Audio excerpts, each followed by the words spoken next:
आप सभी का हार्दिक स्वागत है आज के भगवत गीता सीरीज में। आज भगवत गीता में चैप्टर 6 का लास्ट पोर्शन लेने वाले हैं। उसमें सबसे इम्पोर्टेंट है कि भक्ति योगी इज द टॉप मोस्ट योगी। तो आइए अपने सत्र का शुरुआत करते हैं मंगलाचरण से। ओम अज्ञानतिमिरन्धस्य ज्ञानञ्जनाशलाकया चक्षुरुन्मिलितं येन तस्मै श्री गुरवे नमः। ओम नमो भगवते वासुदेवाय। ओम नमो भगवते वासुदेवाय। हरे कृष्णा। एक बार फिर आप सभी का हार्दिक स्वागत है भगवद गीता सीरीज में। श्लोक 37 से 45 तक जो सेक्शन है वो है कि अनसक्सेसफुल जो योगी होता है उसका क्या डेस्टिनेशन होता है। तो उसमें अर्जुन के 2 प्रश्न हैं और एक प्रार्थना है। तो अर्जुन ने भगवान श्री कृष्ण से पूछा कि जो असफल योगी होते हैं, जो थोड़े समय भक्ति किए हैं, आत्म साक्षात्कार का प्रोसेस विधि ग्रहण जिन्होंने किया, लेकिन कुछ समय के बाद ही किसी वजह से किसी कारणवश वो भौतिकता में प्रवेश कर गए, आत्म साक्षात्कार का मार्ग उन्होंने छोड़ दिया। तो ऐसे असफल योगी का क्या परिणाम होता है? क्या उसे कोई सिद्धि प्राप्त होती भी है या नहीं, या वो किसी भी लोक में उसको कोई स्थान नहीं मिलता? वो इस प्रकार हो जाता है जैसे एक बादल छिन्न भिन्न हो जाता है। वो कहाँ जाता है, उसका क्या परिणाम होता है? फिर तीसरे श्लोक में 39 में प्रार्थना करी कि मुझे इस बात का संदेह हो रहा है तो कृपया करके मेरा संदेह दूर करिए, क्योंकि मैं आपको शरण ले रहा हूं और मुझे आपके अलावा और कौन ये सही रूप से बता सकता है, क्योंकि आप ही परम पुरुषोत्तम है। तो मैं आपकी शरण ले रहा हूं, कृपया करके मेरे संदेह को नष्ट करिए। क्या संदेह था? कि जो असफल योगी होता है उसका क्या परिणाम होता है, वो कहाँ जाता है। तो अब भगवान आज के सत्र में उनको उत्तर दे रहे हैं अर्जुन को। तो श्लोक संख्या 40 से लेकर 47 तक भगवान कृष्ण इसको कंप्लीटली बताए हैं कि असफल योगी का क्या परिणाम होता है। तो आइए देखें श्लोक संख्या 40। श्री भगवान उवाच पार्थ नेवेह नामुत्र विनाशस्तस्य विद्यते न हि कल्याण कृत कश्चित् दुर्गतिं तात गच्छति। थैंक यू माता जी, बहुत सुंदर रेसिटेशन किया आपने। तो यहाँ पर भगवान कह रहे हैं पार्थ, हे पार्थ, हे प्रथा के पुत्र, और अगली लाइन में बोल रहे हैं हे तात। तात कहते हैं मित्र को। तो 2 शब्दों से पार्थ को यहाँ पर पुकारा है। क्या कहने के लिए? पार्थ नेवेह ना अमुत्रा विनाशस्तस्य विद्यते, कि जो व्यक्ति योगी के कार्य में लगा है, योगी कार्य में मतलब दूसरों के लिए कल्याण कार्य में लगा है, उसका ना तो इस जगत में, इस लोक में, और ना अमुत्र, अमुत्र मतलब अगले जन्म में, ना तो परलोक में कभी भी उसका नाश नहीं होता है। उसे किसी प्रकार की कोई हानि नहीं होती है। ना ही कल्याण कृत कश्चित् दुर्गतिम तात गच्छति, उसकी कभी भी जो शुभ कार्य में लगा है उसकी कभी भी कोई दुर्गति नहीं होती है, उसका कभी भी पतन नहीं होता है। हे मित्र, तुम ये अच्छे से जान लो कि जो भलाई करता है उसका बुराई से कभी भी वो पराजित नहीं होता है, उसका बुराई की वजह से कभी भी पतन नहीं होता है। तो यहाँ पर बहुत सुंदर तरीके से एक वर्णन आ रहा है श्रीमद् भागवतम से, जो नारद मुनि ने व्यास देव को बताया है।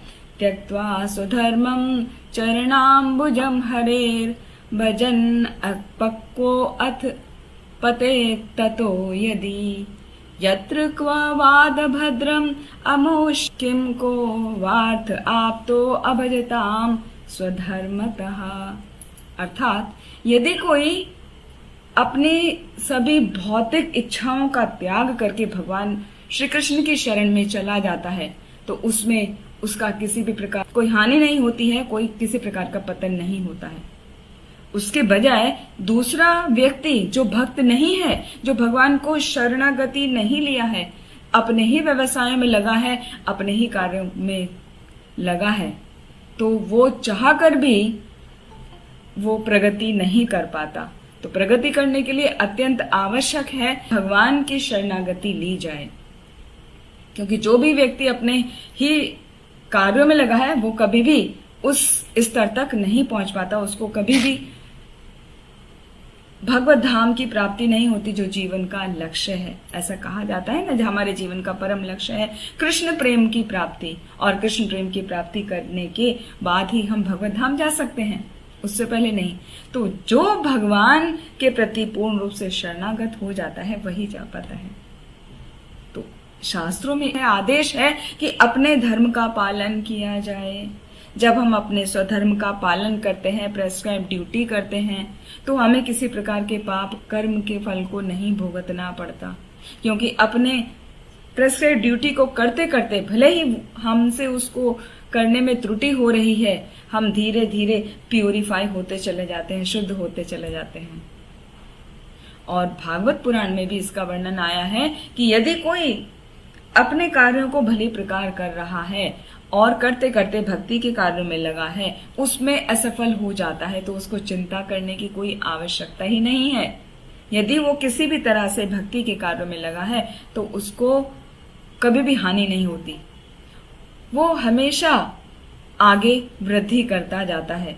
यदि उसको किसी कारणवश निम्न योनि में जन्म भी लेना पड़े तो वो उसको अगला जन्म मिलता है किसी ऐसे परिवार में जहां पर वो कृष्ण भक्ति कर सके। तो इस श्लोक का तात्पर्य में बताया गया है कि जो ऑस्पिशियस वर्क है, यानी सिंपल वे में कह सकते हैं हम ह्यूमैनिटी वर्क है ना, मानवता के जो कार्य हैं उनको हम समझें तो वो दो प्रकार के होते हैं, एक तो नॉन रेगुलेटेड और एक रेगुलेटेड। नॉन रेगुलेटेड मतलब कोई भी अपने कार्यों में रेगुलराइज नहीं है, जो मन आ रहा है जैसे वो कर रहा है, कंप्लीटली अपने सेंस ग्रेटिफिकेशन में लगा है।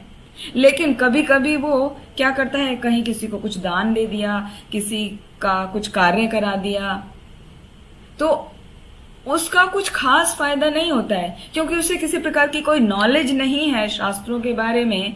ऐसे ही आउट ऑफ ह्यूमैनिटी, मानवता के कारण वो कभी किसी की हेल्प कर देता है, तो कह सकते हैं वो ऑस्पिशियस कार्य कर रहा है तो उसका थोड़ा बहुत फल होगा। लेकिन क्योंकि वो अनरेगुलेटेड है, अपने किसी भी कार्य को प्रॉपर तरीके से नहीं कर रहा है, तो उसका फल ये होगा कि वो जो अनरेगुलेशन की वजह से उसको पाप का भागीदार होना पड़ेगा, तो उसकी वो मानवतावादी कार्य कुछ खास काम नहीं करते, वो ऑलमोस्ट व्यर्थ चले जाते, क्योंकि उसने ज्ञान नहीं लिया कि मेरा जीवन किस लिए है, भक्ति क्या है, भगवान की शरण लेना है। वो सब वो कुछ नहीं करता, वो हर कार्य अपने लिए करता है। किसी को दान दक्षिणा देता है तो भी अपने नाम के लिए, कि मेरा नाम लिखा जाए पंखों पर, है ना, बाहर कॉर्नर स्टोर में मेरा नाम लिखा जाए। लेकिन लाइफ कैसे जी रहा है, अनरेगुलेटेड, तो उसका कुछ फायदा नहीं है। दूसरा जो कल्याणकृत कार्य होते हैं वो है रेगुलेटेड वे में। जो रेगुलेटेड मतलब जो शास्त्रों के नियम के अनुसार किए जा रहे हैं, उसको भी 3 श्रेणी में विभाजित किया गया है। जो लोग रेगुलेटेड वे में कार्य करते हैं वो 3 श्रेणी के लोग होते हैं। एक कहलाते हैं कर्मी, एक कहलाते हैं ज्ञानी और एक कहलाते हैं भक्त। तो जो कर्मी होते हैं वो क्या करते हैं, सभी रूल्स एंड रेगुलेशंस को फॉलो करते हैं अकॉर्डिंग टू शास्त्र, और वो कभी कभी वो कार्य करते हैं मेटीरियल प्रॉस्पेरिटी पाने के लिए, है ना, जैसे धन की ज्यादा प्राप्ति होगी तो यज्ञ कराएंगे या दान वगैरह देंगे। लेकिन वो सब करते हैं शास्त्र के अनुसार। उनको पता है सभी यज्ञ के भोक्ता भगवान हैं, तो वो भगवान को समर्पित होकर करते हैं, सब रूल्स रेगुलेशन फॉलो कर रहे हैं। दूसरे टाइप के वो व्यक्ति होते हैं जो अपने कार्य कर रहे हैं वो मुक्ति की प्राप्ति के लिए कर रहे हैं, वो भगवान का ज्ञान प्राप्त करते हैं, ये मटेरियल एग्जिस्टेंस से भी वो मुक्त होना चाहते हैं। और तीसरे श्रेणी के जो होते हैं वो होते हैं कृष्णा कॉन्शियस या भक्त। वो क्या करते हैं, वो पूरी तरीके से भगवान पर ही समर्पित होते हैं। वो अपने लिए खुद कुछ कार्य नहीं करते हैं, जो कुछ करते हैं भगवान की ही प्रसन्नता के लिए करते हैं। तो ऐसे व्यक्ति जो सब कुछ भगवान की प्रसन्नता के लिए कर रहे हैं, उनका कभी भी पतन नहीं होता है, कभी भी डिग्रेड नहीं होते हैं वो अपनी स्थिति से। भले ही वो अपने योग में अपूर्ण रह जाएं, तभी भी वो उस मार्ग से च्युत नहीं होते हैं।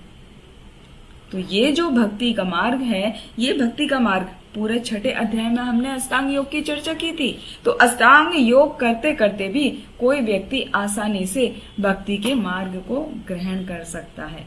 बस अष्टांग योग में ये है कि अष्टांग योग में बहुत कड़े नियमों का पालन करना होता है, जबकि भक्ति योग में डायरेक्ट हम भगवान की सेवा में लगते हैं तो ऑटोमेटिकली वो नियमों का पालन हो जाता है। तो जो भक्त है वो स्वेच्छा से भी शारीरिक कष्टों को स्वीकार करता है, घोर तपस्या करता है। तो ऐसा व्यक्ति जो तपस्या में लगा हुआ है, भगवान को प्रसन्न करता है, कल्याणप्रद कार्य करता है, तो उसका कभी भी पतन नहीं हो सकता। तो उसे कभी भी भयभीत नहीं होना चाहिए, ऐसा भगवान बता रहे हैं। 40th श्लोका में बता दिया कि डरने की कोई आवश्यकता नहीं है। जो व्यक्ति योगी और कल्याण कार्य में लगा है, उसको डरने की कोई आवश्यकता नहीं है। फिर अगले श्लोक में बताएंगे 2 श्लोकों में कि जो अपने योग की प्रोसेस से यदि थोड़ा हट जाता है या उसका योग अधूरा रह जाता है तो क्या होता है। पहले देखते हैं श्लोक संख्या 41। प्राप्य पुण्यकृताम लोकान उषित्वा शाश्वती समः शुचीनां श्रीमतां गेहे योगो भ्रष्ट अभिजायते। थैंक यू माता जी, बहुत सुंदर। प्राप्य पुण्यकृताम लोकान, पहले तो वो स्वर्ग को जाते हैं। जिन्होंने पुण्य कार्य किया है वो पहले स्वर्ग को जाएंगे, फिर ऐसे जगह पर वो जन्म लेते हैं। शुचि नाम श्रीमताम गेहे, गेहे माने घर में। शुचि नाम कहते हैं पवित्र आत्माओं के। पवित्र आत्मा कौन? जैसे जो वैष्णव फैमिली हैं, जो ब्राह्मण फैमिली हैं, उन परिवारों में उसको जन्म मिलता है। दूसरा श्रीमताम, श्रीमताम मतलब धनवान जो परिवार है, बहुत पैसे वाले हैं, एरिस्टोक्रेटिक फैमिली हैं, जिनको किसी प्रकार की पैसे की कोई कमी नहीं है।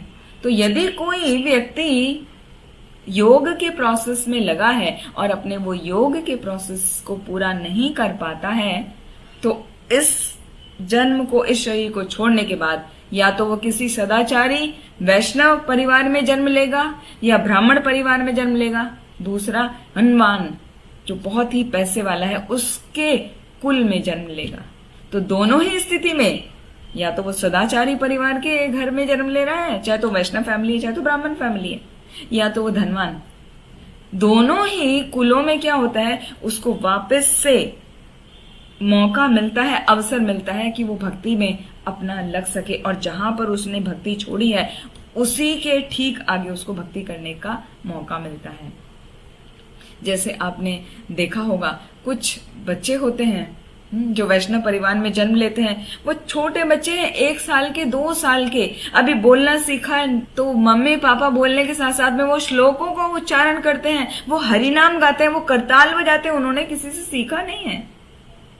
छोटा बच्चा हारमोनियम पे हाथ नहीं आ रहा है, वो हारमोनियम बजा रहा है, वो मृदंग बजा रहा है। कैसे?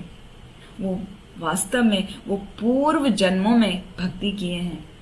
तो उनका जन्म कहाँ हुआ? वैष्णव परिवार में हो गया। तो उनको जन्म से ही अवसर मिला कि वो भक्ति कर सके। तो भक्ति करना, योगाभ्यास करना, इसका जो वास्तविक उद्देश्य है वो है भगवान को प्राप्त करना या कृष्णा कॉन्शियसनेस की सिद्धि प्राप्त करना, और कुछ नहीं है। तो धनवान परिवार में भी क्या होता है, धनवान परिवार जैसे फॉर एग्जाम्पल अंबानी फैमिली देख लीजिए, उनके घर में बड़ा सा टेम्पल है, वो सभी कृष्ण भक्त हैं, उनके घर में भगवान की बहुत अच्छे से सेवा होती है। तो वहां पर जो धनिक परिवार से संबंधित होते हैं, सभी भगवान के भक्त होते हैं। उनको बचपन से ही भक्ति करना सीखने का अवसर मिलता है और पैसे की कभी कमी नहीं होती, तो उन्हें किसी प्रकार का कोई अभाव में जीवन नहीं बिताना पड़ता। प्रचुर मात्रा में धन होता है तो आराम से भक्ति कर पाते हैं। तो ऐसे व्यक्ति जो थोड़े समय करके अपने योग से भ्रष्ट हो गए, तो सबसे पहले तो जितना उन्होंने भक्ति किया है उतना उनको भोग करने को मिलता है। वो स्वर्ग लोकों को जाते हैं और उतना समय उसका भोग करते हैं, वो आनंद की प्राप्ति करते हैं। और जब वो टाइम उनका खत्म हो जाता है, आनंद पूरा उन्होंने ग्रहण कर लिया होता है, तब आते हैं और किस वैष्णव परिवार में, ब्राह्मण परिवार में या धनवान परिवार में जन्म लेते हैं। तो ये तो हुआ जिसने कम समय तक भक्ति की और वो उसकी भक्ति अधूरी रह गई या बीच में वो ट्रैक चेंज कर लिया, उसने भक्ति करते करते अभी साधारण लाइफ में आ गया, वो कर्मी बन गया पूरी तरीके से। ये तो उनका है। अभी जो बहुत लंबे समय तक भक्ति करते हैं, यदि वो अपनी भक्ति को पूरा नहीं कर पाए, अपने योग को पूरा नहीं कर पाए, तो उनका क्या होता है, आइए देखते हैं श्लोक संख्या 42 में। अथवा योगिनामेव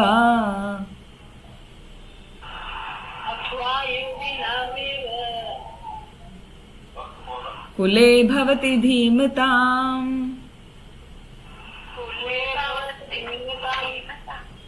एतद्वि दुर्लभतरम्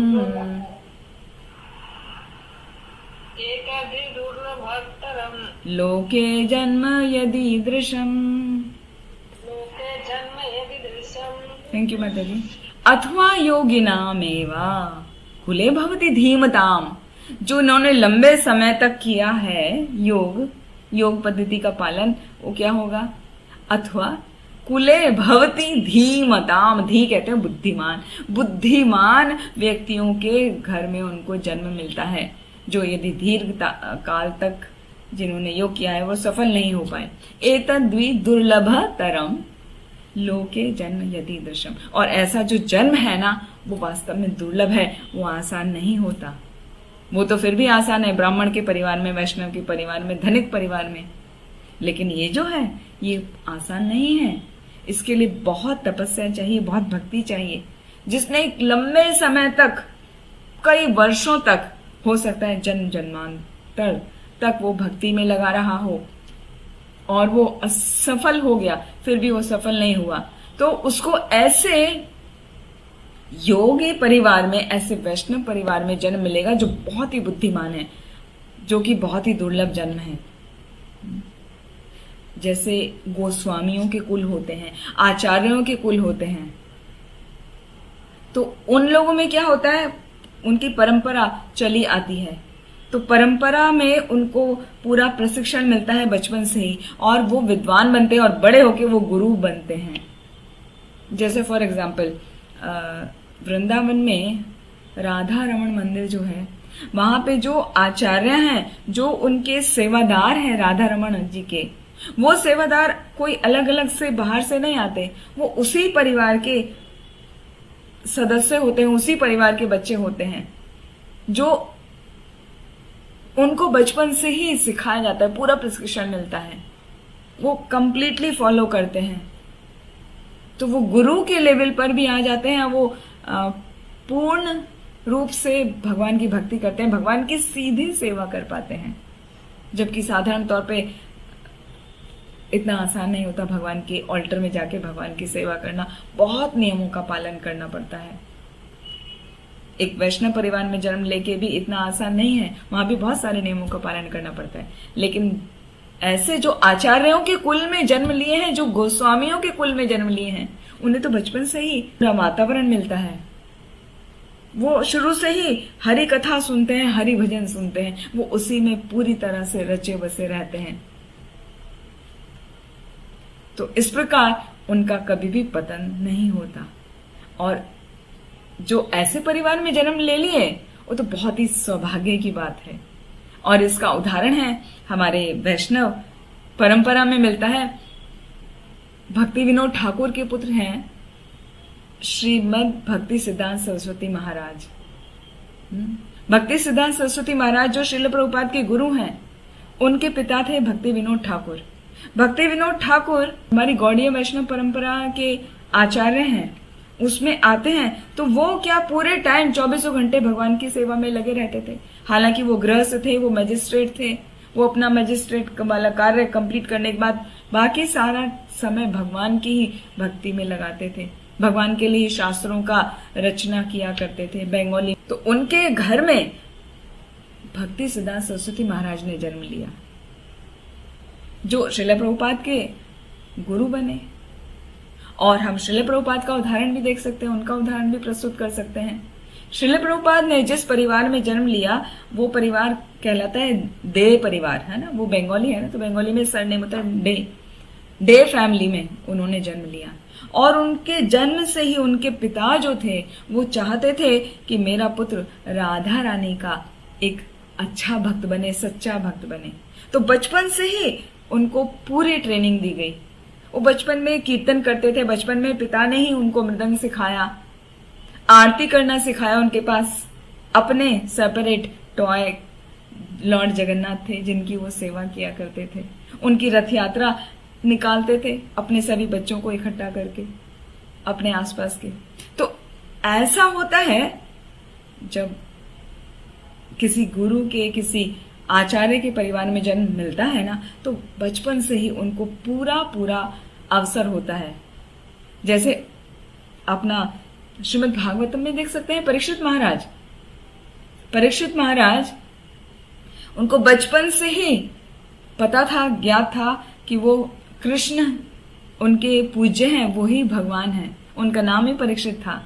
उन्होंने माँ के गर्भ में, उत्तरा के गर्भ में जब थे, वो उनकी माँ का नाम उत्तरा है ना, तो उनमें ही भगवान का दर्शन किया, भगवान उनकी रक्षा करने के लिए प्रवेश हो गए थे। बस ये है कहने का अर्थ कि जो लंबे समय तक भक्ति करते हैं, योग की क्रियाओं को करते हैं, योग का अर्थ होता है भगवान से जुड़ना।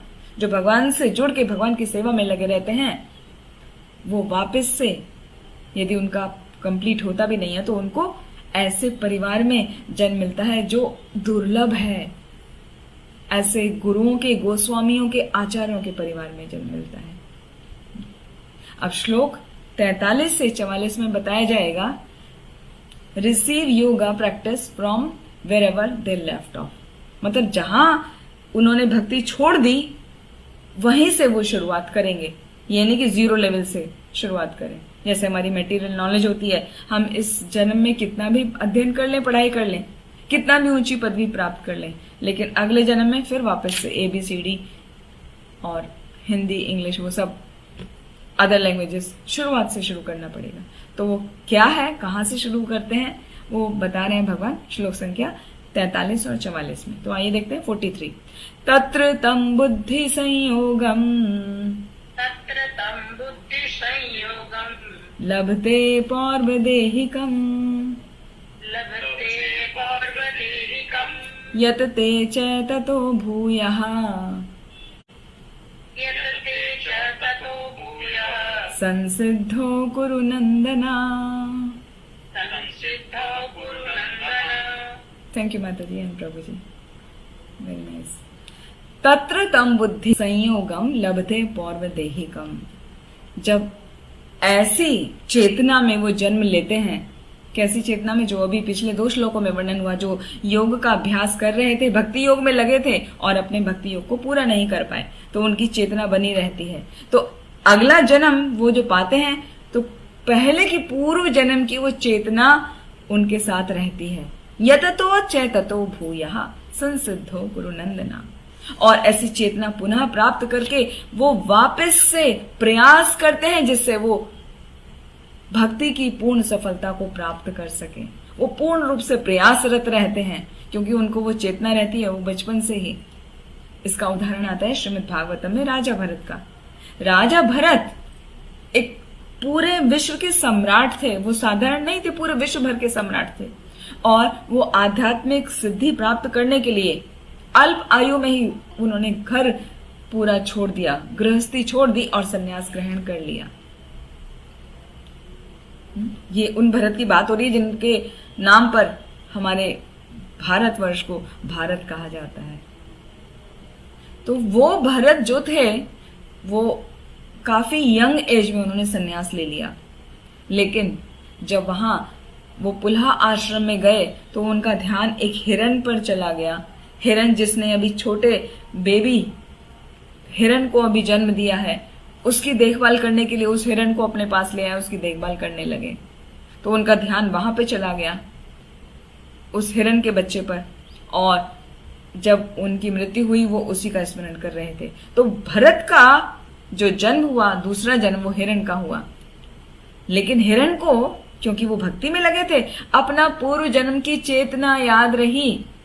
वो हालांकि कलंजर पर्वत पर जन्म हुआ था हिरन का, लेकिन वो वहां पे उस कलंजर पर्वत जो बहुत ही सुंदर था, वहां पे हरी हरी घास नहीं खाता था वो हिरन, वो सूखी घास खाता था। और वो पुलहा आश्रम में जाके जो साधु थे वहां पर उनका संग किया करते थे वो हिरन। और उसको पशु योनि में भी वो आध्यात्मिक ज्ञान समझ में आता था, क्योंकि ये जो अभी हिरन है वो पहले भरत थे ना, तो उनको याद है, चेतना थी, तो पश्चाताप का जीवन वो बिता रहे थे। उनको अपने डियर फैमिली से, हिरन का जो परिवार था उससे कोई आसक्ति नहीं थी। वो अपने आप उस आश्रम में आ जाते थे और वहां बैठ के जो वो साधु वहां पर मंत्रोच्चारण करते थे, जो अध्ययन करते थे, वेदों का पाठ करते थे, उसको वो सुना करते थे। तो उसका असर ये हुआ कि जब डियर का शरीर उन्होंने छोड़ा तो उनको एक उत्तम, बहुत ही उच्च ब्राह्मण कुल में उनका जन्म हुआ, और वहां पर उनका नाम पड़ा जड़ भरत। जड़ भरत किस लिए? क्योंकि वो किसी से अटैच नहीं थे, फैमिली से अटैच नहीं थे, एकांत में रहते थे, किसी से बातचीत नहीं करते थे। एक बार उनकी भेंट राजा रहुगुण से हुई, जब उनकी पालकी, राजा रहुगुण की पालकी जड़ भरत को उठानी पड़ी, तो राजा रहुगुण को एहसास हुआ कि ये तो महान योगी हैं, ये कोई साधारण मूढ़ नहीं है, ये तो महान योगी हैं। और उन्होंने शरणागत ली जड़ भरत की और उनसे दिव्य ज्ञान प्राप्त किया।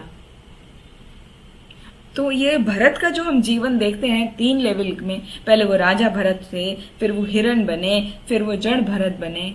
तो उनके जीवन से पता चलता है कि किस प्रकार दिव्य चेतना बनी रहती है, और दिव्य चेतना बने रहने से अगले जन्म में भी वो पूर्ण प्रयासरत रहते हैं योगाभ्यास करने के लिए। तो उनका योगाभ्यास कभी भी व्यर्थ नहीं जाता, और वो कृष्ण भावनामृत की पूर्ण सिद्धि को आसानी से प्राप्त कर लेते हैं।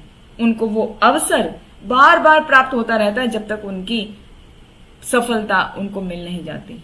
श्लोक संख्या 44। पूर्वाभ्यासेन तेने वा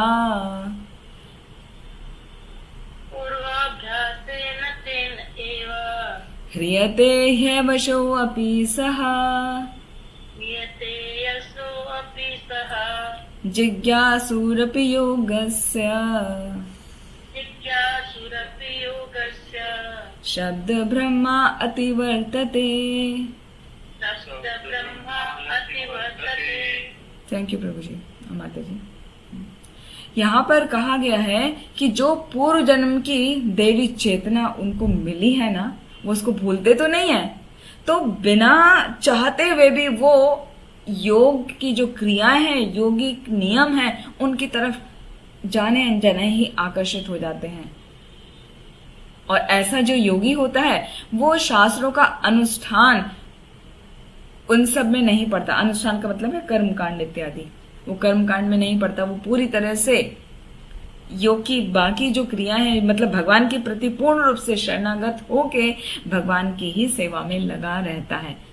मानसिक, वाचिक और कर्मणा, मनसा वाचा कर्मणा बोलते हैं ना, तो तीनों प्रकार से ही वो भगवान की सेवा में लगा रहता है। वो कर्मकांड की तरफ आकर्षित नहीं होता। इसका देवहूति माता ने भगवान कपिल देव को प्रार्थना करी, वहां पर इसका वर्णन आता है कि किस प्रकार जो भक्ति करता है वो दिव्य चेतना में लगा रहता है तो उसका क्या होता है। इसका वर्णन आता है श्रीमद् भागवतम में 3 स्कंद के 33वें अध्याय के 7वें श्लोक में। अहो बत्सपचोवतो गरियान यज्जिह्वहाग्रे वर्तते नाम तुभ्यम ते पुस्तपस्ते जुहुवः सस्नुरार्या ब्रह्मानुचूर्णाम गृह्णन्ति एते। इसका अर्थ है तो भगवान को प्रार्थना कर रही है देवहूति माता कि हे भगवान, जो लोग आपके नाम का पवित्र जप करते हैं, आपके पवित्र नाम का जप करते हैं, वो यदि लो बर्थ में, मतलब चांडाल जैसे परिवार में भी उनका जन्म हो, तो भी वो आध्यात्मिक प्रगति कर लेते हैं आसानी से। और ये जो जप करते हैं, वो जप करने वाले कोई साधारण लोग नहीं होते हैं। जो भगवान के पवित्र नामों का जप करते हैं, उन्होंने सभी प्रकार के तपस्याओं को पहले ही जन्मों में कर लिया है। सभी प्रकार के वो यज्ञ कर चुके होते हैं, सभी प्रकार के तीर्थों में वो स्नान कर चुके होते हैं, और यहाँ तक कि समस्त शास्त्रों का वो अध्ययन कर चुके होते हैं। तो भगवान के नाम का जप कितना पावन है, ये आसान नहीं है, हर कोई नहीं कर पाता भगवान के नाम का जप। तो यदि आप कर रहे हैं तो आपको समझना चाहिए कि आपने पूर्व जन्मों में भक्ति की है, तभी आपको ये अवसर मिल रहा है। और वो भक्ति कितनी श्रेणी की रही है, वो सब अपनी स्थिति समझ सकते हैं कि आप कितने समय में जुड़ गए हैं, बहुत जल्दी जुड़ गए हैं, बहुत देर से जुड़े हैं, बहुत धीरे धीरे, कम कम इंटरेस्ट आ रहा है, बहुत ज्यादा इंटरेस्ट आ रहा है। उस बात से आप समझ सकते हैं कि भगवान का नाम जप करने का अर्थ है कि उस व्यक्ति ने जो भगवान के पवित्र नामों का ध्यान पूर्वक मन से जप कर रहा है, उसने अपने पूर्व जन्मों में सभी यज्ञ कर लिए, सभी तपस्या कर ली, सभी तीर्थ स्थानों में स्नान कर लिया और सभी शास्त्रों का अध्ययन कर लिया। लेकिन यहाँ पे ये बात समझना चाहिए कि अच्छा, हम तो नाम जप कर रहे हैं तो हमने सब कुछ कर लिया, तो हम कुछ नहीं करेंगे, छोड़ो जाने दो। इसका मतलब ये नहीं लेना। आप कर रहे हैं तो उसका ग्लोरीफाई करने के लिए यहाँ देवहूति माता इस प्रकार प्रार्थना कर रही हैं कि वो साधारण लोग नहीं हैं। फिर एक और उदाहरण आता है चैतन्य चरितामृत में, जिनका जन्म हुआ बहुत ही लोअर फैमिली में, ठाकुर हरिदास। वास्तव में उनका यमन परिवार में, यमन कहते हैं मुस्लिम फैमिली में उनका जन्म हुआ था, लेकिन वो 3 लाख नाम जप किया करते थे। क्या नाम? हरे कृष्ण कृष्ण कृष्ण हरे हरे, हरे राम राम राम हरे हरे। ये मंत्र 3 लाख बार जपा करते थे प्रतिदिन। तब चैतन्य महाप्रभु ने उनको नामाचार्य की पदवी प्रदान कर दी। उनको कहा कि आप तो नामाचार्य हो। तो जब हम कभी कीर्तन करते हैं ना, तो बोलते हैं नामाचार्य श्री हरिदास ठाकुर की जय। तो हरिदास ठाकुर की जय जो बोली जाती है ना, वो यही है जिनका वर्णन यहाँ पर हो रहा है। वो प्रतिदिन 3 लाख नाम जप किया करते थे, और जब तक उनका जप पूरा नहीं हो जाता था, वो कुछ खाते नहीं थे, कुछ पीते नहीं थे, सोते नहीं थे, कोई रेस्ट नहीं करते थे। तो ऐसे व्यक्ति जो पूर्व जन्म में वास्तव में अपने योगिक क्रियाओं को किए हैं, भक्ति की क्रियाओं को किए हैं, योग का अर्थ होता है भगवान से जुड़ना, तो भगवान से वो जुड़े थे। इसीलिए भले ही किसी कारणवश उनका लोअर फैमिली में बर्थ हो गया हो, तब भी उनको आसानी से मौका मिलता है, अवसर मिलता है कि वो भक्ति में वापस लग सके। और किस मात्रा में? जिस मात्रा में जहां पर उन्होंने छोड़ा, उसी मात्रा में, उतनी ही तेजी के साथ वो आगे बढ़ते हैं। इसलिए कहा जाता है कि जब तक कोई पवित्र नहीं होता, तब तक कृष्ण भावनामृत के नियमों को ग्रहण नहीं करता और हरे कृष्ण मंत्र का जप नहीं करता, वो सफल योगी नहीं हो सकता। तो सफल योगी होना है तो सबसे जरूरी है भगवान के पवित्र नामों का कीर्तन किया जाए, नाम का जप किया जाए। अब श्लोक संख्या 45 में है achieving perfection and the supreme goal. Supreme goal को और परफेक्शन को कैसे प्राप्त किया जाए। प्रियत्नाद यतमानस्तु योगी संशुद्ध किल्बिषः अनेक जन्म संसिद्धो संसिद्धः ततो याति परां गतिम्। थैंक यू माता जी, वेरी गुड। प्रयत्नाद मतलब बहुत कठिन अभ्यास करता है, और यतमानः लगातार, हाँ, कठिन अभ्यास करता है। कैसे? वो लगातार वो प्रयास में लगा रहता है। तो संशुद्ध किल्बिषः, वो अपने सभी पापों से शुद्ध हो जाता है, उसके सभी पाप खत्म हो जाते हैं। और अनेक जन्म संसिद्धो, इस प्रकार वो प्रोसेस में लगा है जन्मों जन्मांतर तक बार बार, तो ततः याति, वो प्राप्त करता है पराम गतिम, उस परम गंतव्य को, जिस परम गंतव्य के लिए सभी योगी, सभी ज्ञानी, सभी कर्मी लगे हैं। योगी 3 प्रकार के होते हैं, कर्म योगी, ज्ञान योगी और भक्ति योगी। तो जो कर्म योगी होते हैं वो क्या है, वो सकाम कर्म से युक्त हैं, वो अपने कर्म के फल को भगवान को अर्पित करते हैं, वो निष्काम कर्म हैं। और जो निष्काम कर्म के लेवल पर नहीं है, तो अभी मतलब थोड़ा थोड़ा वो योग में लगे हैं, तो वो कहलाते हैं वो कर्म योगी, मतलब अपनी कंप्लीटली फोकस है प्रेस्क्राइब ड्यूटीज पर। लेकिन जो और ज्ञान में बड़े चढ़े होते हैं, जो चिंतन के साथ में भगवान का ज्ञान प्राप्त करते हैं, वो कहलाते हैं ज्ञान योगी। और तीसरे, जब योगी भक्ति में या भगवान की डिवोशनल सर्विस में लगे रहते हैं, सततम कीर्तयन्तो माम, कंटिन्यूअस 24 घंटे भगवान की शरण में आकर भगवान की सेवा में लगे रहते हैं, वो कहलाते हैं परफेक्ट योगी। तो जो योगी कंटिन्यूअस लगा है, वो क्या होता है, कंटिन्यूअस प्रोसेस में लगे रहने की वजह से वो समस्त प्रकार के कलमश कहते हैं पापों से शुद्ध हो जाता है, और वो आगे प्रगति करने के प्रयास करता रहता है और कई जन्मों के पश्चात उसको परम सिद्धि की प्राप्ति हो जाती है। जैसे उदाहरण आता है गजेंद्र मोक्ष में गजेंद्र का। गजेंद्र पूर्व जन्म में इंद्रद्युम्न नाम का राजा था। उसमें हालांकि वो भगवान की भक्ति करता था, लेकिन जैसे पिछली बार बताया था, शीतल अभ्यास, कभी कर रहे हैं कभी नहीं कर रहे हैं, सीरियस होके नहीं करते, तो उनका अभ्यास बहुत प्रगाढ़ नहीं था। लेकिन जब गजेंद्र के रूप में उन्होंने जन्म लिया, तो वहां पर पूरी तरह से भगवान को समर्पित होके, आतुर होके भगवान को जब पुकारा, तो वो गंभीरता के कारण और पूर्ण रूप से शरणागत के कारण भगवान वहां प्रकट हो गए और गजेंद्र की रक्षा की। तो इस प्रकार वो परम गंतव्य को प्राप्त हो जाता है। भगवान ने फिर अपने धाम को भेज दिया। तो जो हमने पहले श्लोक में चर्चा की, सदाचारी परिवार में, धनवान परिवार में या उत्तम कुल में यदि व्यक्ति जन्म लेता है, तो वो क्या करता है, जन्म से ही वो दृढ़ संकल्प लेकर भक्ति में लग जाता है, भक्ति के अधूरे कार्यों को पूरा करता है। इस प्रकार से वो सभी अपने कलमश से शुद्ध हो जाता है। तो सबसे जरूरी है सिंसियर एंडेवर, कंटिन्यूअस वो लगा रहता है, और जब कंटिन्यूअस लगे रहने से वो प्योरीफाई हो जाता है, तो प्योरीफाई होने से उसके कलमश सब खत्म हो जाते हैं और उसे परम गंतव्य यानी सुप्रीम गोल कृष्णा कॉन्शियसनेस की प्राप्ति होती है।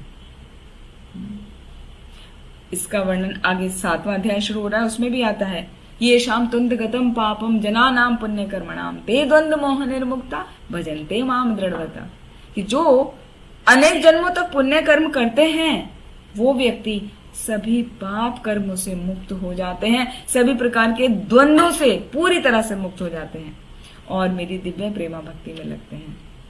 तो कंटिन्यूअस भक्ति हमें करनी चाहिए। यहाँ पे हमें ये टीचिंग मिल रही है। हमारी क्या स्थिति है कोई भी नहीं जानता सीरियसली कि हम किस स्थिति में हैं। थोड़ा बहुत समझ सकते हैं ज्ञान के द्वारा, लेकिन कंटिन्यूअस हमें दृढ़ता के साथ भक्ति में लगे रहना चाहिए, भगवान के नाम जप में लगे रहना चाहिए, भक्तिमय सेवा में लगे रहना चाहिए, तभी हम उस परम गंतव्य को प्राप्त कर सकते हैं, अन्यथा नहीं। तो 46 और 47 अब जो लास्ट श्लोक है उनमें बताया गया है कि भक्ति योग इज द टॉप मोस्ट योग और भक्ति योगी इज द टॉप मोस्ट योगी। तो भगवान यहाँ पर उसके सारे डाउट क्लियर कर दिए ना अर्जुन के, कि पहले तो कहा कि तुम्हें कोई चिंता करने की आवश्यकता नहीं है, कोई भय नहीं है, जो भक्ति कर रहा है उसका किसी प्रकार के कोई पतन नहीं होगा। फिर बताया कि जो थोड़े समय के लिए कर रहा है भक्ति वो और पूरी नहीं कर पाया, वो धनवान परिवार में या वैष्णव परिवार में जन्म लेगा, लेकिन जो लंबे समय तक किया उसे किसी आचार्य या गोस्वामी इत्यादि के परिवारों में जन्म मिलता है। और जो कोई इस प्रयास में लगातार लगा है तो पूर्ण अवस्था प्राप्त होती है। ये सब डाउट क्लियर कर दिए। अब लास्ट में भगवान घोषणा कर रहे हैं कि भक्ति योगी इज द टॉप मोस्ट योगी। आइए देखते हैं श्लोक संख्या 46। तपस्विभ्यो अधिको योगी, तपस्विभ्यो अधिको योगी, ज्ञानेभ्यो अपि मतो अधिकः, ज्ञानिभ्यो अपि अधिको अधिकः, कर्मेभ्यश्च अधिको योगी, कर्मेभ्यश्च अधिको योगी, तस्माद् योगी भवार्जुन। तस्माद् योगी भवार्जुन। थैंक यू प्रभु जी। तपस्विभ्यो अधिको योगी, यहाँ पे 3 प्रकार के योगियों की चर्चा की है। जो योगी हैं वो किससे बढ़ के है? पहला, तपस्वी से भी बढ़कर है। दूसरा, ज्ञानेभ्यो, वो ज्ञानी से भी बढ़कर है। तीसरा, कर्मेभ्य, वो कर्मी जो सकाम कर्मी हैं, जो प्रेस्क्राइब ड्यूटी में लगे हुए हैं, उससे भी बढ़कर है योगी। तस्माद, इसलिए, तस्माद मतलब इसलिए, हे अर्जुन योगी भव, तुम योगी बनो। भव माने बनो, हर प्रकार से तुम योगी बनो, क्योंकि योगी पुरुष जो होता है वो तपस्वियों से भी अधिक बढ़कर है, ज्ञानियों से भी अधिक बढ़कर है और सकाम कर्मी से भी बढ़कर है। तो हर स्थिति में तुम्हें योगी ही बनना चाहिए। कहने का अर्थ है कि योगी ही सर्वश्रेष्ठ है। तो जो तपस्वी की बात हो रही है ना, तपस्वी अधिको योगी, कि तपस्वी कौन से, किस प्रकार के लोग होते हैं? जो अपने विभिन्न प्रकार की इच्छाओं को पूरी करने के लिए चंद्रायन व्रत करते हैं, विभिन्न प्रकार के उपवास करते हैं। जो ज्ञानी होते हैं वो क्या करते हैं? ब्रह्म प्राप्ति की इच्छा के लिए ज्ञान का अर्जन करते हैं, लिबरेशन की प्राप्ति करना चाहते हैं। और जो कर्मी होते हैं, जो सकाम कर्मी हैं, वो क्या? शास्त्रों के अनुसार अपने इष्ट को जान के इष्ट की पूजा में लगे रहते हैं। वो ये नहीं जानते कि इष्ट की पूजा से भी सर्वोपरि है भगवान कृष्ण की पूजा करना। और वो विभिन्न प्रकार की चैरिटी करते हैं, दान देते हैं, लोगों के लिए घर बनवाते हैं, प्याऊ खुलवाते हैं, भोजनालय खुलवाते हैं, अस्पताल खुलवाते हैं, स्कूल खुलवाते हैं। तो वो क्या इन सब कार्यों में लगे रहते हैं। तो जो ऐसे कार्य कर रहा है वो कहलाते हैं सकाम कर्मी। जो ब्रह्म प्राप्ति का ज्ञान प्राप्त करके मुक्ति की इच्छा कर रहा है वो है ज्ञानी। और जो विभिन्न प्रकार की तपस्याएं कर रहा है वो है तपस्वी। लेकिन उन सभी से ऊपर है एक योगी। तो योगी इंपॉर्टेंट है, अर्जुन को यही बताने की योगी बनो। और योगी का अर्थ यहाँ पे क्या है? इनमें तीनों में फर्क इतना है कि ये सब जो अपनी अपनी क्रियाओं को कर रहे हैं, कोई भी भगवान के प्रति शरणागत होके नहीं कर रहा है, अपने ही प्रसन्नता के लिए कर रहे हैं। चाहे तो वो मुक्ति पाने के लिए इच्छा हो, या तो उसको कुछ और धन प्राप्ति की या और ऑपुलेंसेस प्राप्त करने की इच्छा हो, या तो वो तपस्या कर रहा है कि मैं अष्टांग योग करके कुछ सिद्धियों को प्राप्त कर लूं जिससे मैं कोई चमत्कार कर सकूं और मेरा चमत्कार देख के लोग मेरे पास आ जाएं, इसलिए तपस्या कर रहा है। ऐसे भी तो बहुत लोग होते हैं ना, ऐसे तपस्वी होते हैं। धर्म स्थलों में इस प्रकार के बहुत तपस्वी मिल जाएंगे जिनको देखकर लोग आकर्षित हो जाते हैं, उन्हीं को भगवान की उपाधि दे देते हैं। तो योगी को कहा गया है वो उससे भी श्रेष्ठ है, क्योंकि वो भगवान की शरण लेता है। ये सब भगवान की शरण नहीं लेते हैं तो क्या है? ना उत्पाद्यते यदि रतिम श्रम एव ही केवलम। यदि भगवान में रति नहीं आई तो वो केवल श्रम है, व्यर्थ का परिश्रम कर रहे हैं, वो उसका कुछ फायदा नहीं, खाली नेम फेम मिलेगा। तो भक्ति योग जो है वो ही पूर्ण योग है, वो ही आत्मज्ञान है, उससे बढ़कर कुछ भी नहीं है। योग का बता दिया, जब योग कर्म से मिश्रित हुआ तो कर्म योग, भक्ति से मिश्रित हुआ तो भक्ति योग, ज्ञान से मिश्रित हुआ तो ज्ञान योग कहलाता है। लेकिन आत्मज्ञान के बिना जो तपस्या की जाती है वो अपूर्ण रहती है। इसलिए भगवान को समर्पित होकर सभी प्रकार के योग पूर्ण होते हैं। तो इसीलिए भगवान को पूर्ण रूप से समर्पित होना चाहिए। अब वो कैसे समर्पित हुआ जाए उसका श्लोक संख्या 47 में बताया है। योगी नामपि सर्वेषां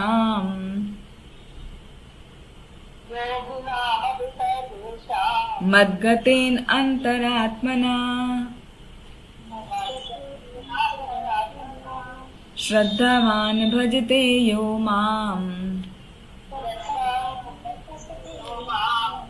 सामे युक्त तमो मतः।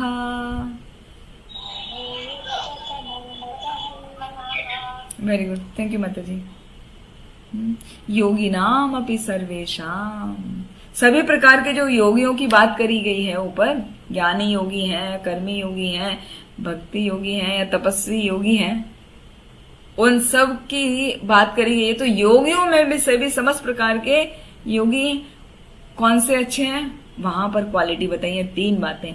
मद गतेन अंतरात्मना, अपने आत्मा में, अपने भीतर में, मद गतेन मेरे परायण रहते हैं, मतलब मुझे समर्पित रहते हैं, हमेशा मेरे ही बारे में चिंतन करते हैं।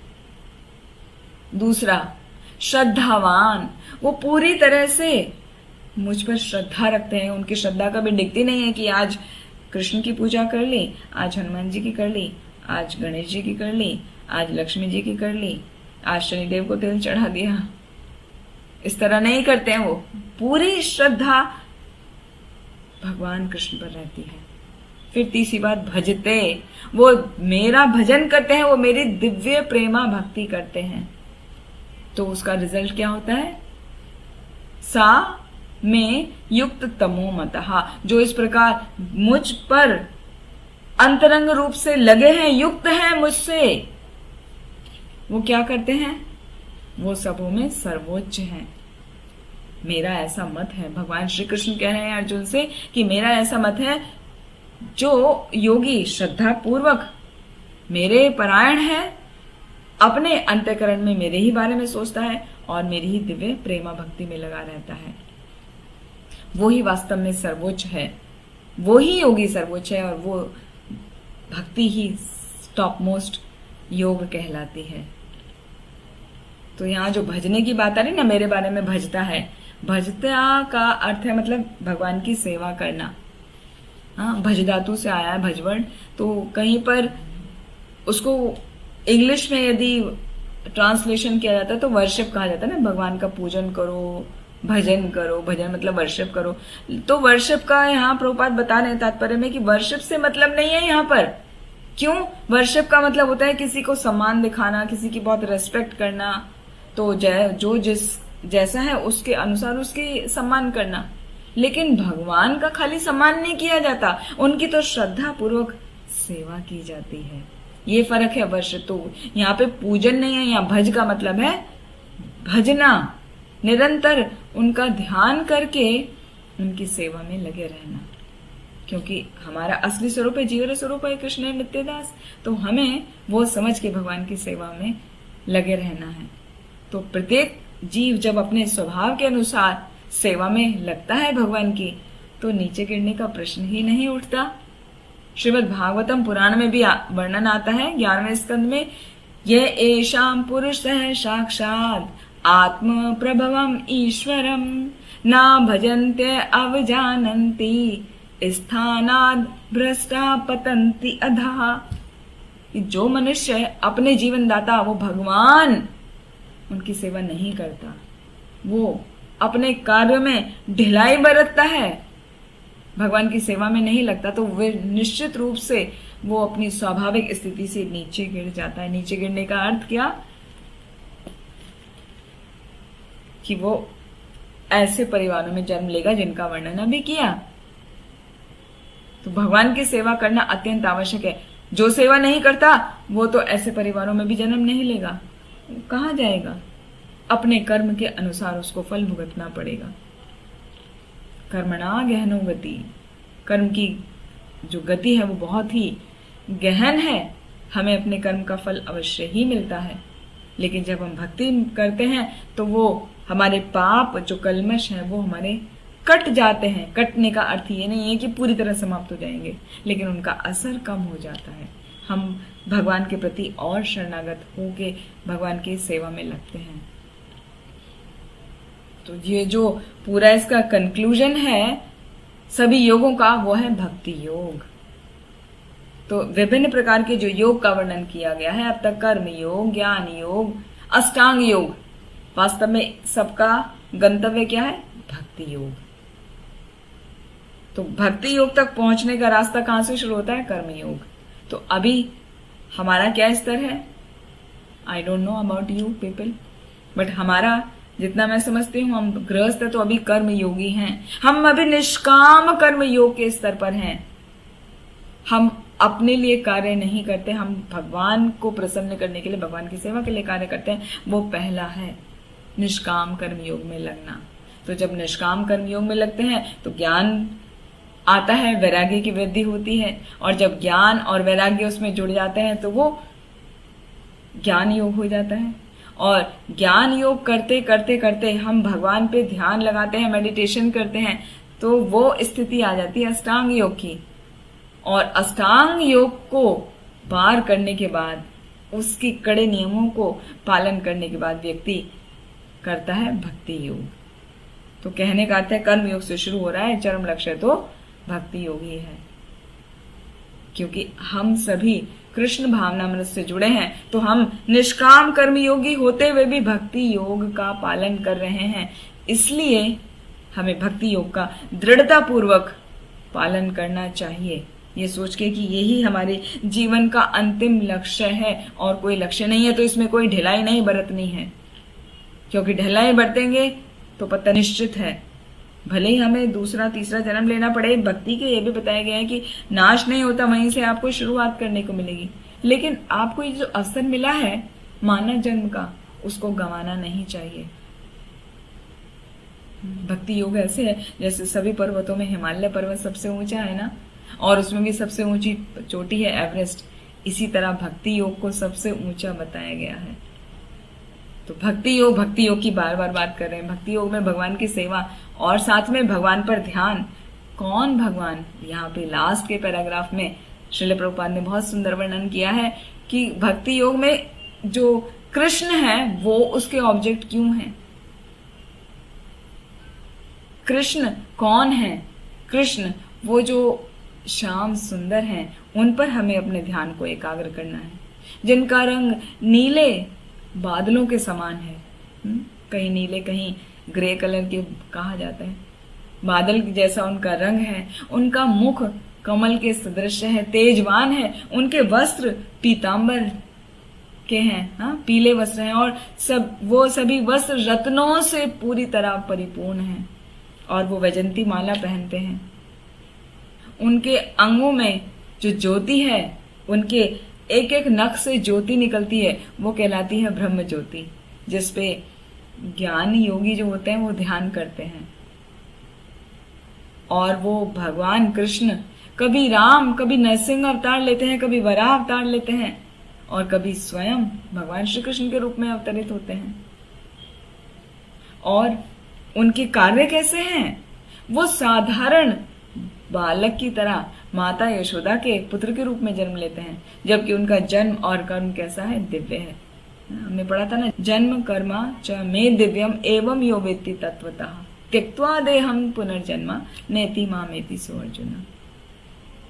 वो कभी जन्म नहीं लेते हैं, फिर भी भक्तों का भाव ग्रहण करने के लिए वो माता यशोदा के पुत्र के रूप में आए।